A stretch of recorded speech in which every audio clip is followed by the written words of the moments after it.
నేను ఎలా ఉన్నానో అలాగే ఉంటాను. ఈ భూప్రపంచంలో ఎవ్వడికంత దమ్ము లేదు. ఈ ఆకాశాన్ని మార్చగలిగే అంత దమ్ము. ఎంత త్వరగా అర్థం చేసుకుంటే అంత మంచిది నీకు. నేనెప్పటికీ వెదవనే, ఇంకా లోఫర్నే. నా బిడ్డ నా నుంచి దూరం చేసి నా బిడ్డని అచ్చం తనలాగే పెంచి పెద్దవాణ్ణి చేసిందా రాధ.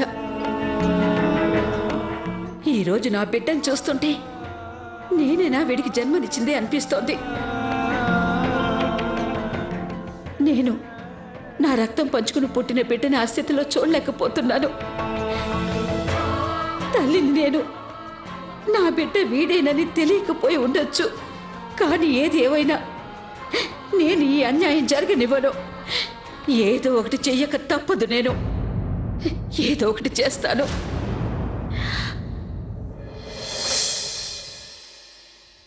చెప్పండి ఆర్తి గారు, ఆకాష్ని మార్చడం కోసం మనం ఏం చేద్దాం? పైగా నాన్న 7 రోజుల సమయం మాత్రమే పెట్టారు.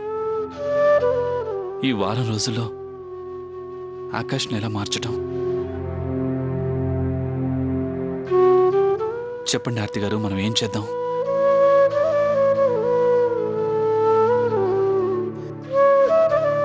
మీరేం కంగారు పడకండి యశ్వంత్ గారు, అంతా మంచి జరుగుతుంది. నేనున్నానుగా. అదేకాక నేను మీలాంటి మిస్టర్ నో నాన్సెన్స్ ని, శ్రీయుత సీరియస్ గారిని నవ్వటం నేర్పించాను అంటే మా మరిదిగారిని మార్చటం నాకు చిటికలో పని. ఒక్క నిమిషం, ఏమన్నారు మీరు? Mister no nonsense? ఇంకా ఏమన్నారు? శ్రీయుతులు సీరియసా? అదేదో డైరెక్ట్గా చెప్పొచ్చు కదా, నేను మొండివాణ్ణని. యాక్చువల్లీ యశ్వంత్ గారు, నేను అదే అందాం అనుకున్నాను, కానీ చెప్పలేకపోయాను. యూనో రూడ్గా సౌండ్ అవుతుంది. బట్ మీరు చాలా తెలివైన వారు, చెప్పకముందే ఇట్టే కనిపెట్టేశారు. మరి మీకు ఎలాగో అర్థమైంది కనుక. ఏంటో చెప్పండి. అదేంటంటే నన్ను పెళ్లి చేసుకుని కూడా మీరు దూరంగా పారిపోయారు. మిమ్మల్ని చూసి నవ్వినా మీరు తలదించుకుని వెళ్ళిపోయేవారు. ఇలా చూడండి, నేను మీతో మాట్లాడడానికి ట్రై చేసినప్పుడు అప్పుడు మీరు నన్ను ఎంత కోపంగా చూసేవారంటే నన్ను తినేస్తారేమో అనేంతగా.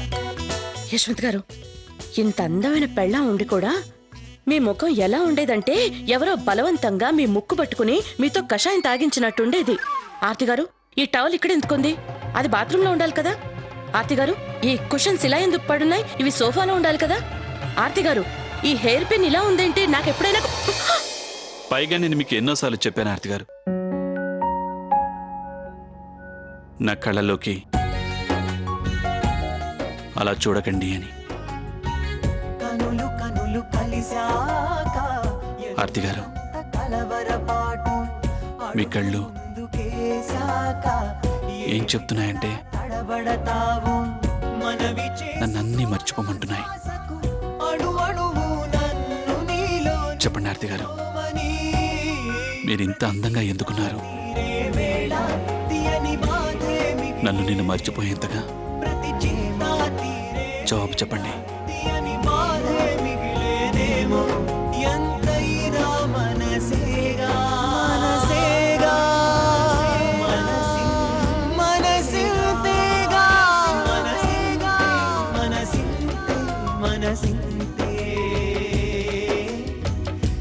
మనసుది తీరని ఆరాటం మనసింతే మనసింతే మనసింతే ఈ మనసుది తీరని ఆరాటం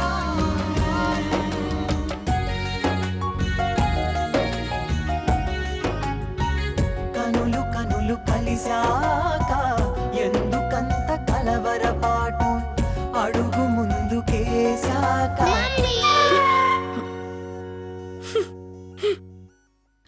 హాయ్ మమ్మీ మీరేం చేస్తున్నారు? మమ్మల్ని చూసి భయపడ్డారా?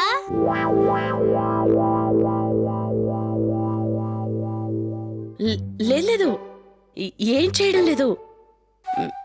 మేమిద్దరం మీ గురించే మాట్లాడుకుంటున్నాం, మా ముగ్గురు పిల్లల గురించి. అమ్మ చెప్పింది నిజం, మేము మీ గురించే.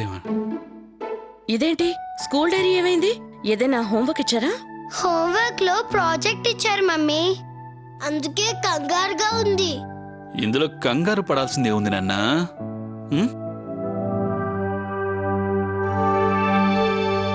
మేడం 3 ఆప్షన్స్ ఇచ్చారు. సో మీకు అర్థం కావటం లేదు ఈ మూడింటిలో ఏది చేయాలో, అవునా? ఒక్క నిమిషం, వెరీ సింపుల్. ఫస్ట్ ఆప్షన్ ఏంటంటే పరిశుభ్రత పాటించడం గురించి. ఇక రెండో ఆప్షన్ ఏంటంటే కరెంట్ని సేవ్ చేయడానికి ఇంట్లో ఏం చేయాలనేది. ఇక మూడో ఆప్షన్ ఏంటంటే మీరు ఒక వారం రోజులు మీ ఫ్యామిలీతో దొరికింది పాటు. యశ్వంత్ గారు. ఏం దొరికింది అమ్మా? ఏమైనా మర్చిపోయావా? అవును నాన్న, మర్చిపోయాను, కానీ దొరికేసిందిలే. ఇక మనం ఈ థర్డ్ ఆప్షన్ నే ప్రాజెక్ట్ గా చేద్దాం. ఫ్యామిలీతో 1 week, okay? Okay, thank you mummy. Okay daddy, thank you, bye.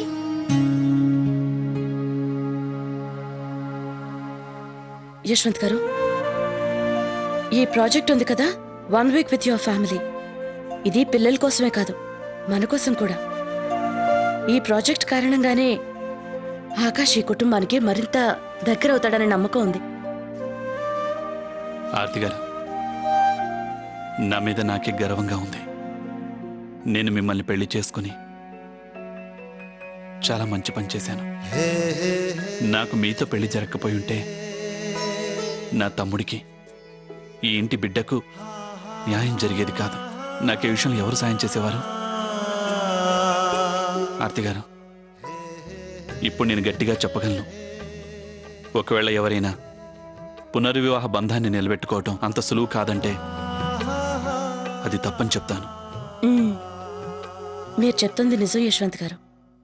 ఏ బంధాన్ని కాపాడుకోవాలన్నా విశ్వాసం, అలాగే నమ్మకం ఉండడం చాలా అవసరం. కానీ మనం ప్రతి విషయంలోనూ కలిసి నడుస్తున్నాం కదా.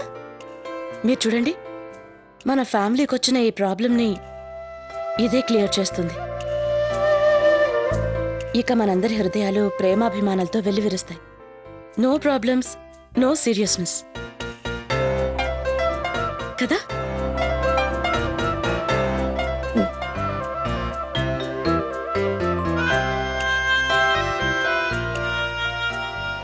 ఇంతకాలంగా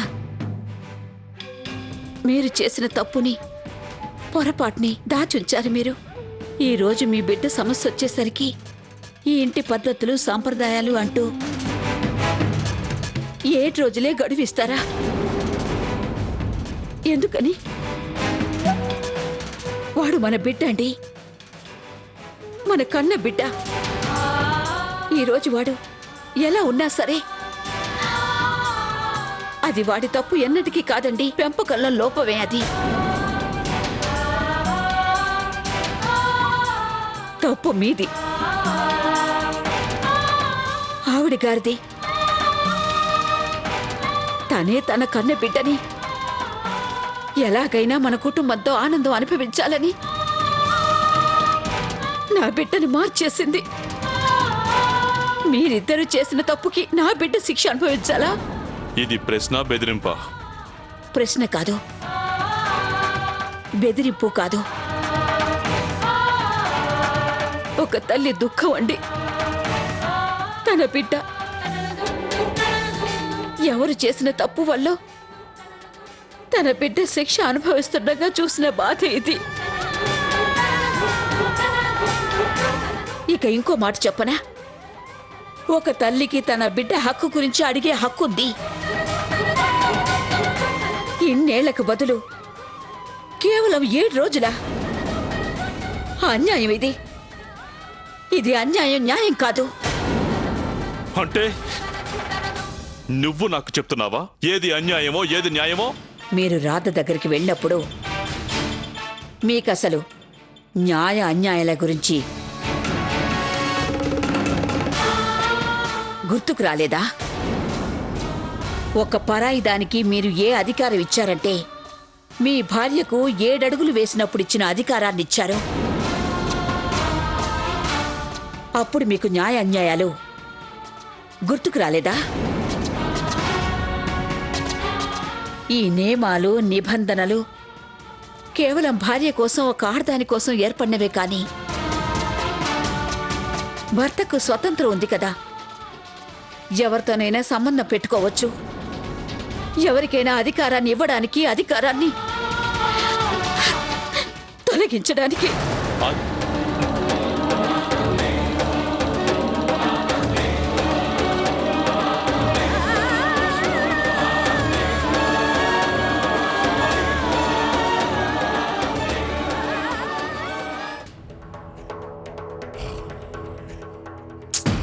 ఓహో,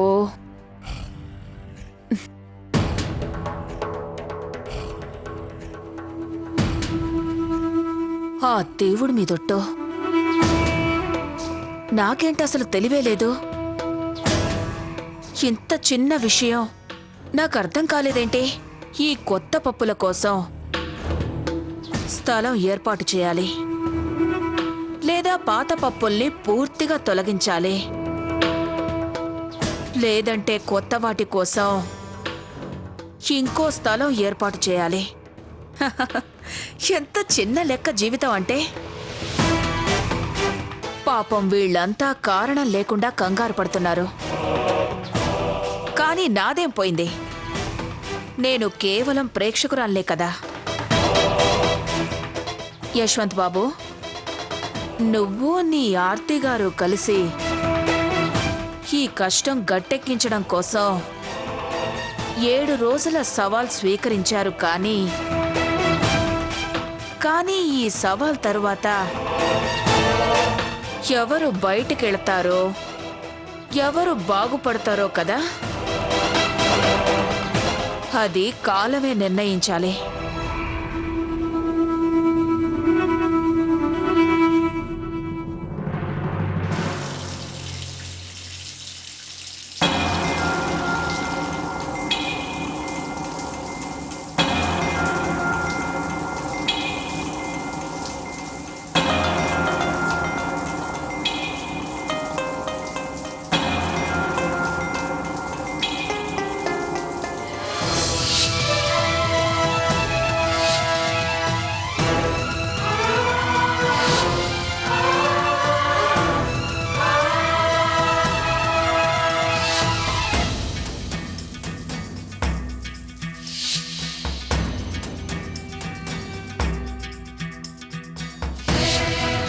నేనేమనుకున్నానంటే డబ్బున్న దాన్ని పెళ్లి చేసుకుంటే లైఫ్ సెట్ అవుతుందని.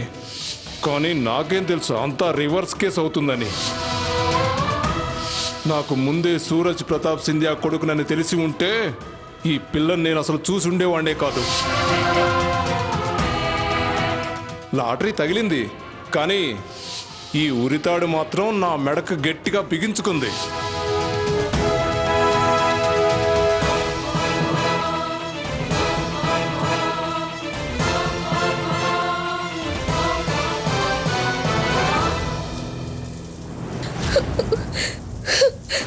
కలలో ఎప్పుడూ నా జీవితం గొప్పగా ఊహించుకునేదాన్ని, సంతోషంతో గడిపేదాన్ని. కానీ ఏం శాపమో ఏమో కానీ ఈరోజు ఈ స్థితికి కారణం నువ్వే యశ్వంత్. కేవలం నువ్వే యశ్వంత్, నువ్వే.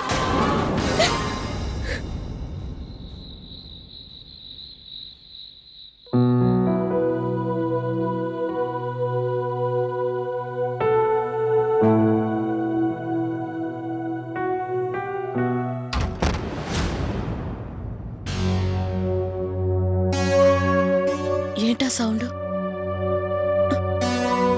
నేను చూసొస్తాను.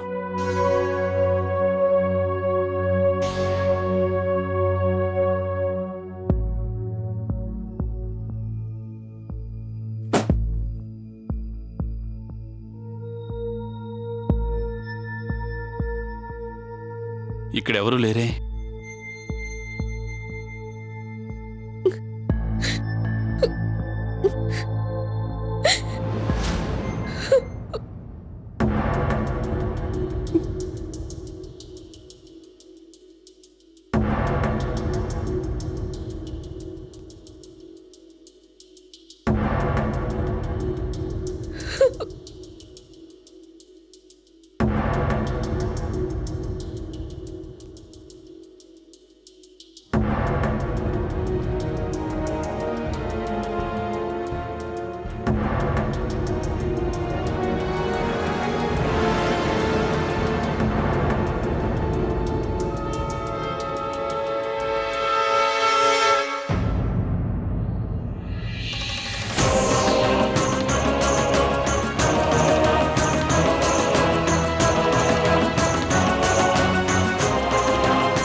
ఇక్కడ ఇంత ఇంత రాత్రిపూట ఐ మీన్ అంతా ఓకే కదా? అదేం లేదు, నిద్ర రాకపోతే ఇలా వచ్చి కూర్చున్నాను. మరేం లేదు.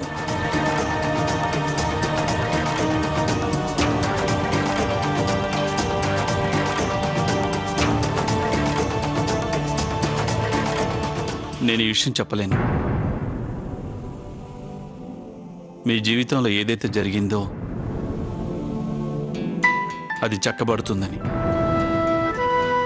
కానీ ఒకటి చెప్పగలను, భగవంతునిపై నమ్మకం ఉంచండి. నాకు మీ బాధ అర్థమవుతోంది రిషిత గారు. నాకు మరొకటి కూడా తెలుసు, నా ఈ ఓదార్పు మీ కష్టాన్ని ఎంత మాత్రం తీర్చలేదు.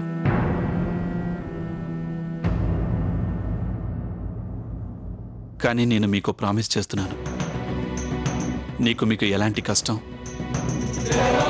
ఎలాంటి ఇబ్బంది ఇక మీదట రానివ్వను.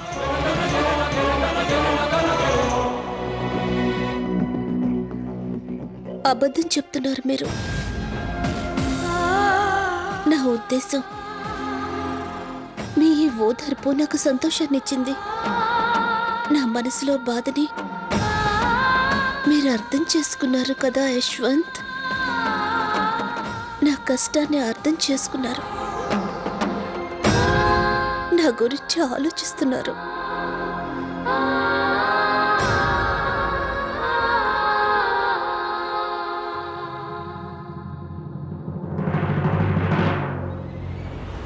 ఇంత రాత్రైనా నేనున్నానంటూ వచ్చారు.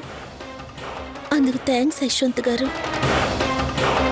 ఇక నాకు పూర్తి నమ్మకం ఉంది, మీ ఆర్తి అన్ని సమస్యలు తీర్చేస్తుందని, అన్ని కష్టాలు తొలగించేస్తుందని. మరో విషయం, మీ ఇద్దరు చాలా మంచివాళ్ళు, మీ మనసులు కూడా మంచివే. పునర్వివాహ